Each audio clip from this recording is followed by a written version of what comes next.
I am here with Polly Bryson, an Auburndale resident for most of her entire life, and we're going to interview just what community life was like back in the 1940s and throughout up to the present 1983.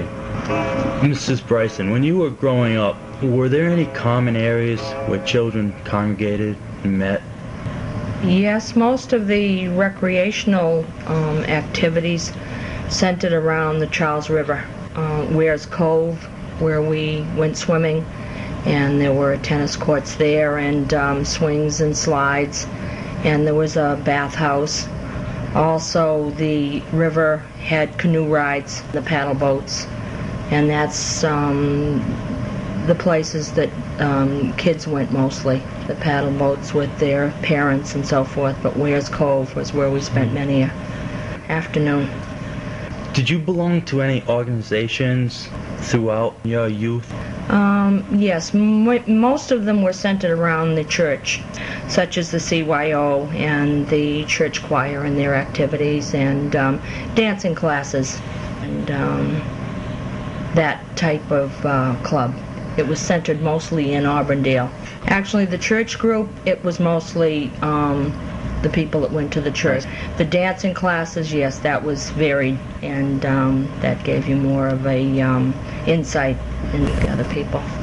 Could you describe a weekend day for an Auburndale youth, or even for yourself? Yes, if I could describe possibly a Sunday. And it started with Mass in the morning. We lived diagonally across Commonwealth Avenue from our church, and it was singing in the choir. And then I had older sisters, and one would normally take me to where there was a soda shop, and we would go there for me for the Coke afterward, and she for a cup of coffee.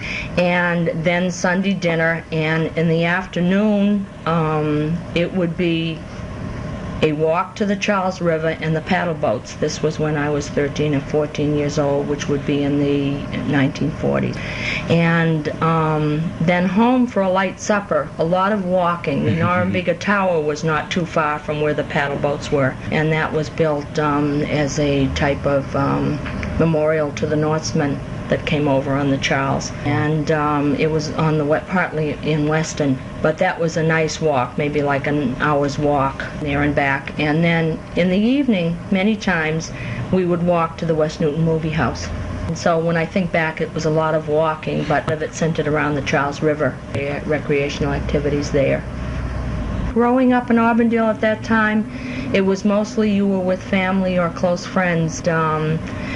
It was a matter of you walked a lot, but it was centered around the recreational activities of the when Norumbega Park was there. That was part of my earlier growing up, and you went there many times. And on a Sunday night or a Saturday night, there were the outdoor movies there. There were free movies at Norumbega Park, and it had the bear cages and the swings there along the wooden swings, and spent many a Saturday or a Sunday there.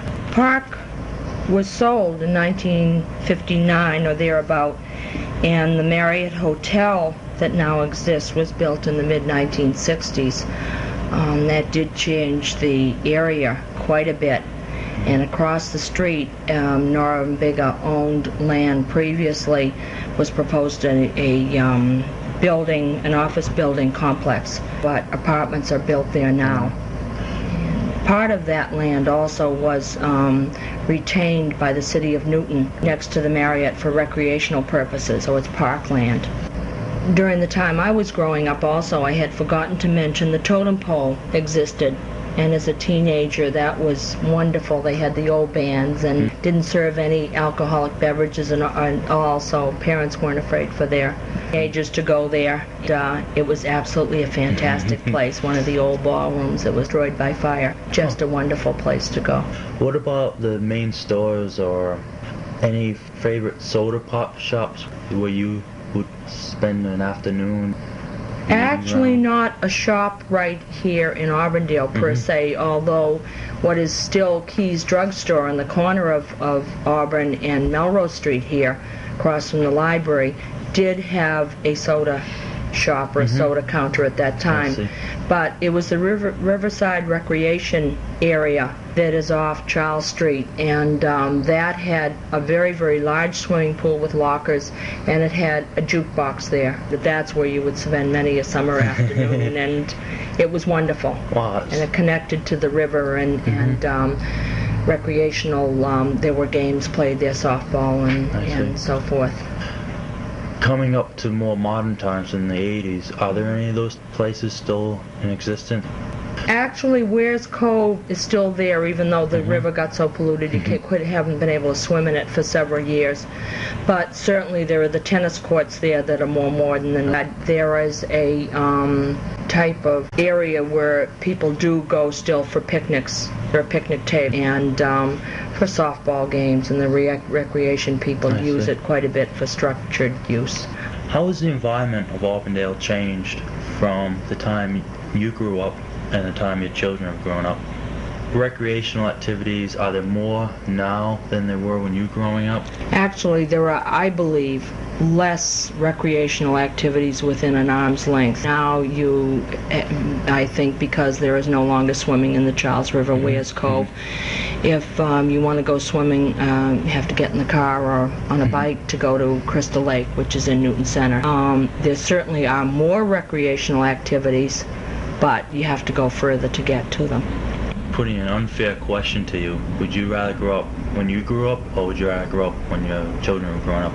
I would say I'd rather go back to when I grew up. It was a much quieter type life, and you didn't have to rely on people to transport you as much, and you were more on your own in that way. When I think back, it was playing jacks on the front porch, watching the cars go by on a Sunday afternoon much of the time. What events or changes have you witnessed in Auburndale, such as maybe the Marriott Hotel or the Turnpike? The Turnpike going through in the early 1960s, and it did go right through from the Western Line, cut right through Auburndale. It went on the railroad bed, the existing railroad bed, but it took away several one-family and two-family homes, several villages over what was then the existing bridge over the railroad tracks, several buildings along Auburn Street. When I think of the old railroad depot, my sisters were older than I was, and I used to go there on my bike to meet them every night. It was like clockwork when they'd come home on the train. And many of those memories, when I think of them, it's the Turnpike. I know it's good for transportation, but I'd love to have seen more of the tree-lined streets that were here closer to the square. Also, the Marriott, I believe that has changed Auburndale quite a bit. I realize it's given people employment, and many of them are Auburndale people. But as far as tax advantage, I saw a chart not too long ago, and it has not helped the tax base that much, and the increased police and fire protection and so forth that is involved there, I really believe that has eaten into some of that tax base. If you had an opportunity to start all over again, would you reside in Auburndale from your youth? Yes, unequivocally, yes. Okay. Thank you very much. You're very welcome.